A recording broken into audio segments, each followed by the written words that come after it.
नमस्कार मंडळी, कशा आहात? मजेत ना? मजेतच राहा। आज आपण कैरीचं रिमिक्स बनवणार आहोत। त्यासाठी इथे 3 कैऱ्या घेतलेल्या आहेत। प्रत्येक वेळा आपण पन्ह ताजं करत नाहीये, पण अशा वेळेला जर तयार असेल तर नक्कीच आपण पन्ह तयार करू शकतो जेव्हा पाहिजे तेव्हा। त्यासाठी इथे 3 कैऱ्या घेऊन 2 शिट्या काढून घेतलेल्या आहेत। थंड झाला गर काढून घेतलं।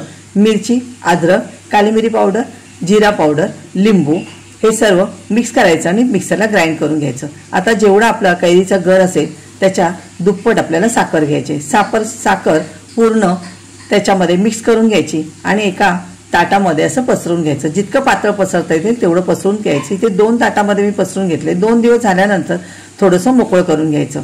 इथे मला 6 दिवस लागले पूर्ण मिश्रण पंख्याखालीच इथे कोरडं करून घ्यायला। आता हे कोरडं मिश्रण आपल्याला मिक्सरमधून ग्राइंड करून घ्यायचं। ग्राइंड केल्यानंतर अशी ही पावडर तयार होते। आता हे पन्ह आपल्याला जेव्हा पाहिजे तेव्हा करता येतं। जसं बर्फ टाकलं, थोडंसं पावडर टाकली, मीठ टाकलं की पन्ह तयार।